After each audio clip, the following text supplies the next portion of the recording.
Peace, all peace. So today's video is going to be discussing or covering the new psychological thriller Leave the World Behind that just dropped at the beginning of the month, December 8th, exclusively on Netflix.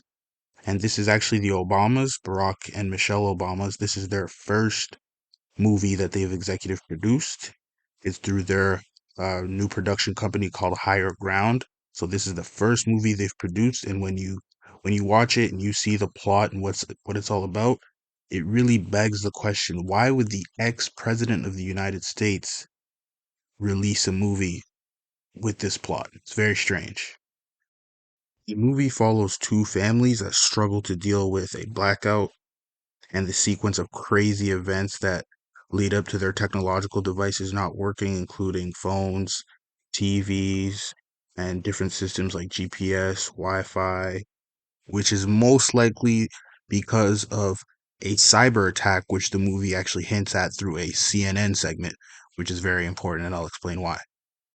First things first, if you don't already know, I need you guys to understand that nothing these people do, especially at that high of a level, is an accident or is coincidental. Everything down to the coffee cup in the background that you don't even notice was placed there and placed there intentionally. With all that money being invested as far as the budget, the people that are actively working on the project, so the directors, the producers, the cast, etc., background people, and all the names associated and tied to the movie, like the Obamas, as we already mentioned, and with all that reputation, there is all too much at stake with films at this level to be a mere coincidence. If you haven't watched the movie yet, there will be spoilers, so fair warning. And with that being said, let's get into it. So the three or four biggest themes that I noticed throughout the movie was the Friends theme, the hit television show from the late 90s, early 2000s, as well as the Cyberattack theme, which I previously mentioned and we'll get into more into detail later on in the video, as well as the story about a secret cabal and the three-step plan to take out a nation from the inside out. So those three themes really stood out to me, and I'd consider those the main themes.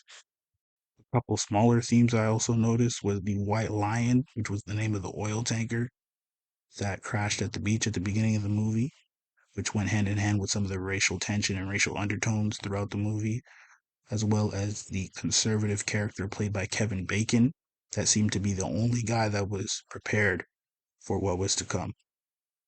I don't want to dive into those too deeply, but if you want to watch the movie, definitely keep an eye out for those smaller themes as well. Again, a great point of emphasis in the movie is the little girl, the daughter's obsession with the hit television show Friends. This is extremely strange because of the relationship between Julia Roberts and Matthew Perry. Julia Roberts is the main actress in Leave the World Behind, and she also was an actress in Friends for only one episode. And Matthew Perry is known for being one of the main six characters in Friends. Now, this is all strange because Matthew Perry and Julia Roberts used to be dating, they were in a relationship. And unfortunately, Matthew Perry recently passed away on October 28th, 2023. And if you could believe it, October 28th is Julia Roberts' birthday. When I watched the movie and noticed the constant obsession with Friends and put together the relationship between that television show, Matthew Perry, and Julia Roberts, it was all too strange. And like I mentioned before, there is no coincidence.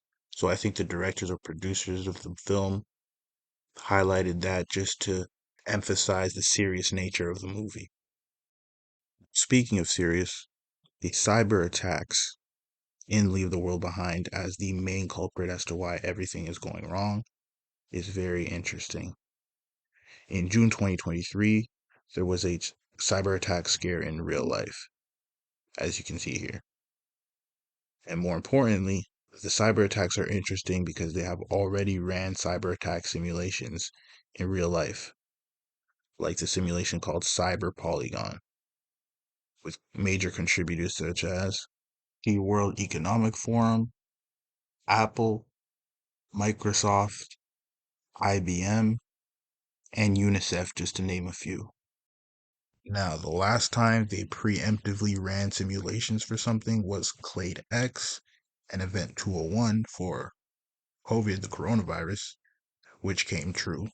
So personally, I believe the cyber attack theme is emphasized in the movie essentially as foreshadowing or predictive programming that they intend to carry out in real life at some point. This may very well be self-induced by the United States of America, as GH explains in his three-step plan, but will be blamed on foreign enemies or communist propaganda. And that brings me to my next point. GH, played by Mahershala Ali, is an interesting character because he is essentially the best of both worlds in one. He is clearly wealthy, as shown by the home he owns, the way he dresses, and the way he speaks, but is still very humble and hasn't lost his hope for humanity, as shown by the patience and the way he deals with his daughter, with Amanda, which is Julia Roberts' character, and with Danny, which is Kevin Bacon's character. That level headedness speaks volumes to both of his testimonies as far as his cabal story and his three-step plan story that he offers to the audience. I think the way his character was portrayed was done on purpose because it literally shows his character as an honest man, as he had the opportunity, for example, to cheat on his potentially deceased wife, and he chose not to, which, like I said, shows his honest character and therefore gives validity to his stories. At the 1 hour and 23-minute mark of the movie, GH shares a drink with Amanda and explains a story with one of his clients who he won't name drop because he is very well known. To make a long story short, GH and his client have a dinner together and a fun time where his client explains how he wishes he could invite GH on a trip he's about to go on. GH says, "What kind of trip?" And the client turns to him with a serious face and says, "Oh, just my annual meeting with the rest of the evil cabal that runs the world." Before this blacked out cyber attack crisis that's happening in the film, GH explains that that same friend called him up out of nowhere the day before and wanted him to move some of his money around. And that's what first led to GH being suspicious about what was going on.